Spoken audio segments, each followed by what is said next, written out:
Cricket ಜಗತ್ತಿನ interesting ಸುದ್ದಿಗಳನ್ನ quick ಆಗಿ ಹೇಳ್ತೇನೆ ಕ್ರಿಕೆಟ್ ರೌಂಡ್ ಅಪ್ ನಲ್ಲಿ. ನಾನು ಶಾಂತ. ನೀವು ಸುದ್ದಿಯಾನದ ಸಬ್ಸ್ಕ್ರೈಬರ್ ಆಗೋದಕ್ಕೆ ಮರಿಬೇಡಿ.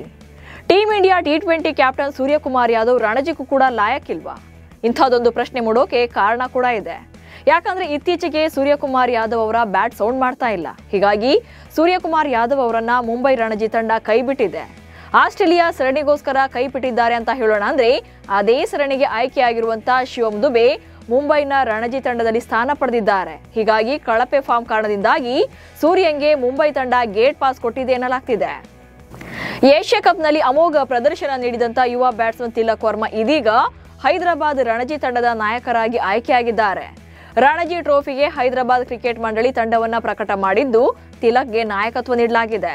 ಈ ಟೂರ್ನಿಯಲ್ಲಿ ಹೈದರಾಬಾದ್ ತಂಡ ತನ್ನ ಮೊದಲ 3 ಪಂದ್ಯಗಳಲ್ಲಿ ದೆಹಲಿ, ಪುದುಚೇರಿ ಹಾಗೆ ಹಿಮಾಚಲ ಪ್ರದೇಶ ತಂಡಗಳನ್ನು ಎದುರಿಸಲಿದೆ. ಚಾಂಪಿಯನ್ಸ್ ಟ್ರೋಫಿ ಬಳಿಕ ಇದೇ ಮೊದಲ ಬಾರಿಗೆ ಟೀಮ್ ಇಂಡಿಯಾ ಜೆರ್ಸಿಯಲ್ಲಿ ಕಾಣಿಸಿಕೊಳ್ಳೋಕೆ ರೆಡಿಯಾಗಿರುವಂತ ರೋಹಿತ್ ಶರ್ಮಾ ಶಿವಾಜಿ ಪಾರ್ಕ್ನಲ್ಲಿ ಭರ್ಜರಿಯಾಗಿ ಪ್ರಾಕ್ಟೀಸ್ ಮಾಡಿದ್ದಾರೆ. ಈ ವೇಳೆ ರೋಹಿತ್ ಶರ್ಮಾ ಬಾರಿಸಿದಂತ ಸಿಕ್ಸರ್ ಒಂದು ಅವರ ಲ್ಯಾಂಬೋರ್ಗಿನಿ ಕಾರಿಗೆ ಅಪ್ಪಳಿಸಿದೆ. ಹಿಟ್ಮ್ಯಾನ್ ಬಾರಿಸಿದ ಸಿಕ್ಸರ್ಗೆ ಕಾರಿನ ಗಾಜು ಪುಡಿಪುಡಿಯಾಗಿದೆ. ಈ ವಿಡಿಯೋ ಈಗ ವೈರಲ್ ಆಗ್ತಾ ಇದೆ. RCB ತಂಡವು ಮುಂದಿನ ಸೀಸನ್ಗೂ ಮುನ್ನ ಕೆಲ ಆಟಗಾರರನ್ನ ರಿಲೀಸ್ ಮಾಡಲಿದೆ. RCB ಫ್ರಾಂಚೈಸಿ ಮಿನಿ ಹರಾಜಿಗೂ ಮುನ್ನ ರಿಲೀಸ್ ಮಾಡುವಂತ ಆಟಗಾರರು ಯಾರಂದ್ರೆ ಲಿಯಾಮ್ ಲಿವಿಂಗ್ಸ್ಟೋನ್ ಕೂಡ ಇದ್ದಾರೆ. ಇವರಷ್ಟೇ ಅಲ್ಲದೆ ರಸಿಕ್ ಸಲಾಮ್ದಾರ್, ಅಭಿನಂದನ್ ಸಿಂಗ್, ಮೋಹಿತ್ ರಾಥಿ, ಬ್ಲೆಸ್ಸಿಂಗ್ ಮುಜರಾಬಾನಿಯನ್ನ ಫ್ರಾಂಚೈಸಿ ಕೈ ಬಿಡುವಂತ ನಿರ್ಧಾರ ಮಾಡಿದೆ. ಇನ್ನು ಜೇಕಬ್ ಬೆಥೆಲ್ ತವರಿಗೆ ಹಿಂತಿರುಗಿದ ಬಳಿಕ RCB ತಂಡ ನ್ಯೂಜಿಲೆಂಡ್ನ ವಿಕೆಟ್ ಕೀಪರ್ ಬ್ಯಾಟರ್ ಟಿಮ್ ಸೈಫರ್ಟ್ ಅವರನ್ನ ಬದಲಿಯಾಗಿ ಆಯ್ಕೆ ಮಾಡಿಕೊಂಡಿತ್ತು. ಆದ್ರೆ ತಾತ್ಕಾಲಿಕ ಬದಲಿ ಆಟಗಾರನಾಗಿ ಆಯ್ಕೆಯಾಗಿರುವ ಸೈಫರ್ಟ್ ಅವರನ್ನ ರಿಲೀಸ್ ಮಾಡಬೇಕಾಗುತ್ತೆ. IPL 2026ರ ಮಿನಿ ಹರಾಜಿಗೂ ಮುನ್ನ ಚೆನ್ನೈ ಸೂಪರ್ ಕಿಂಗ್ಸ್ ತಂಡದಿಂದ 5 ಆಟಗಾರರು ಹೊರಬೀಳೋದು ಗ್ಯಾರಂಟಿ ಇದೆ. ಅಷ್ಟೇ ಅಲ್ಲದೆ ಅಂತಿಮ ಪಟ್ಟಿಯಲ್ಲಿ ಮತ್ತಷ್ಟು ಆಟಗಾರರು ಕೂಡ ಸೇರ್ಪಡೆಗೊಳ್ಳುವಂತ ಸಾಧ್ಯತೆ ಇದೆ. ಕಳೆದ ಸೀಸನ್ ಅಲ್ಲಿ CSK ಪರ ಕಳಪೆ ಪ್ರದರ್ಶನ ನೀಡಿದಂತ ದೀಪಕ್ ಹೂಡಾ, ವಿಜಯ್ ಶಂಕರ್, ರಾಹುಲ್ ತ್ರಿಪಾಠಿ ಹಾಗೆ ಸ್ಯಾಮ್ ಕರನ್, ಡ್ವೇನ್ ಕಾನ್ವೆ ಕೂಡ ಈ ಲಿಸ್ಟ್ ನಲ್ಲಿದ್ದಾರೆ. Lucknow super giants IPL mini ಹರಾಜಿಗೂ ಮುನ್ನ ತಂಡದ ಪ್ರಮುಖ ವೇಗಿ ಮಯಾಂಕ್ ಯಾದವ್ ಅವರನ್ನ ಕೈಬಿಡೋಕೆ ನಿರ್ಧಾರ ಮಾಡಿದೆ. 2022ರಿಂದ ಲಕ್ನೋ ತಂಡದ ಭಾಗವಾಗಿರುವಂತಹ ಮಯಾಂಕ್ ಈವರೆಗೆ ಕೇವಲ 6 ಪಂದ್ಯಗಳನ್ನು ಮಾತ್ರ ಆಡಿದ್ದಾರೆ.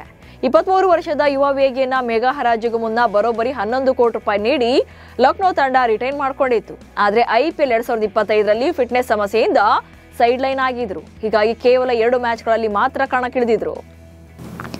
ರೋಹಿತ್ ಶರ್ಮಾ ಮತ್ತು ವಿರಾಟ್ ಕೊಹ್ಲಿ ಫ್ಯಾನ್ಸ್ಗೆ team India young captain Shubman Gill good news ಕೊಟ್ಟಿದ್ದಾರೆ. ವಿರಾಟ್ ಕೊಹ್ಲಿ ಮತ್ತು ರೋಹಿತ್ ಶರ್ಮಾ 2027ರ ವಿಶ್ವಕಪ್ ಆಡ್ತಾರೆ ಎಂದಿದ್ದಾರೆ. ಏಕದಿನ ವಿಶ್ವಕಪ್ ತಂಡದಲ್ಲಿ ವಿರಾಟ್ ಕೊಹ್ಲಿ ಮತ್ತು ರೋಹಿತ್ ಶರ್ಮಾ ಕೂಡ ಇರ್ತಾರೆ. ಅವರ ಅನುಭವ, ಕೌಶಲ್ಯವನ್ನ ನಿರ್ಲಕ್ಷ್ಯ ಮಾಡೋಕೆ ಸಾಧ್ಯವಿಲ್ಲ ಎಂದಿದ್ದಾರೆ. ಸೌತ್ ಆಫ್ರಿಕಾ ವಿರುದ್ಧದ ಭಾರತ ಮಹಿಳಾ ತಂಡದ ಸೋಲು ಒಂದ್ ಕಡೆಯಾದ್ರೆ ರಿಚಾ ಘೋಷ್ ಬಗ್ಗೆ ಫ್ಯಾನ್ಸ್ ಸಿಟ್ಟಾಗಿದ್ದಾರೆ.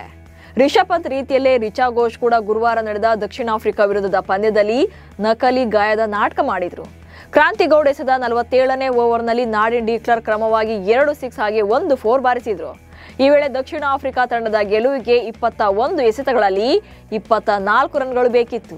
ಆಗ ತಕ್ಷಣ ರಿಚಾ ಘೋಷ್ ಫಿಜಿಯೋರನ್ನ ಕರೆದು ಲೆಗ್ ಪೇನ್ ನಾಟಕ ಮಾಡಿರುವುದು ಆಕ್ರೋಶಕ್ಕೆ ಕಾರಣವಾಗಿದೆ. ಟೀಮ್ ಇಂಡಿಯಾದ ಸ್ಟಾರ್ ಆಟಗಾರರಾದಂತ ರೋಹಿತ್ ಶರ್ಮಾ ಮತ್ತು ವಿರಾಟ್ ಕೊಹ್ಲಿ ಅವರ ಬಗ್ಗೆ ಒಂದು ಧೋರಣೆಯನ್ನ ತೋರಿಸ್ತಾ ಇರುವಂತಹ BCCI ಮಹಿಳಾ ತಂಡದ ಬಗ್ಗೆ ಬೇರೆ ರೀತಿಯಲ್ಲಿ ವರ್ತನೆ ಮಾಡ್ತಾ ಇದೆ ಎನ್ನುವಂತ ಆರೋಪ ಕೇಳಿ ಬಂದಿದೆ. ಯಾಕಂದ್ರೆ ಹರ್ಮನ್ ಪ್ರೀತ್ ಕೌರ್ ಕಳೆದ ಕೆಲ ವರ್ಷಗಳಿಂದ ತಂಡದಲ್ಲಿ ನಾಯಕತ್ವದ ಕೋಟಾದಲ್ಲಿ ಆಡ್ತಿದ್ದಾರೆ. ಇವರ ನಾಯಕತ್ವದಲ್ಲಿ ಯಾವುದೇ ICC ಟೂರ್ನಿಗಳನ್ನ ಗೆದ್ದಿಲ್ಲ. ಹರ್ಮನ್ ಪ್ರೀತ್ ಕೌರ್ ಈಗ 36 ವರ್ಷ. ಕಳೆದ 1 ವರ್ಷದಿಂದ ಕಳಪೆ ಪ್ರದರ್ಶನ ನೀಡುತ್ತಿದ್ದಾರೆ. ಹೀಗಿದ್ರೂ ಕೂಡ ಟೀಮ್ ಇಂಡಿಯಾದಲ್ಲಿ ಇನ್ನೂ ಇರೋದು ಯಾಕೇನು ಅಂತ ಪ್ರಶ್ನೆ ಎದ್ದಿದೆ. ಪುಲ್ವಾಮಾ ದಾಳಿಯಲ್ಲಿ ಹುತಾತ್ಮರಾದ ಸೈನಿಕರ ಮಗನಿಗೆ ರಾಜ್ಯ ಅಂಡರ್-19 ತಂಡದಲ್ಲಿ ಆಡುವಂತ ಅವಕಾಶ ಸಿಕ್ಕಿದೆ. ಪುಲ್ವಾಮಾ ದಾಳಿಯಲ್ಲಿ ಹುತಾತ್ಮರಾಗಿದ್ದ ಶಹೀದ್ ವಿಜಯ್ ಸೋರೆಂಗ್ ಅವರ ಮಗ ರಾಹುಲ್ ಸೋರೆಂಗ್ ಅವರನ್ನ ಹರಿಯಾಣ ರಾಜ್ಯ ಅಂಡರ್-19 ತಂಡಕ್ಕೆ ಆಯ್ಕೆ ಮಾಡಿಕೊಳ್ಳಲಾಗಿದೆ. ಪ್ರಸ್ತುತ 10ನೇ ತರಗತಿ ಓದ್ತಾ ಇರುವಂತ ರಾಹುಲ್ ಭವಿಷ್ಯದಲ್ಲಿ ಸ್ಟಾರ್ ಕ್ರಿಕೆಟರ್ ಆಗುವಂತ ನಿರೀಕ್ಷೆಯಲ್ಲಿದ್ದಾರೆ. ಇವಿಷ್ಟು ಇವತ್ತಿನ ಕ್ರಿಕೆಟ್ ರೌಂಡ್ ಅಪ್ ಸುದ್ದಿಗಳು. ನಮಸ್ಕಾರ.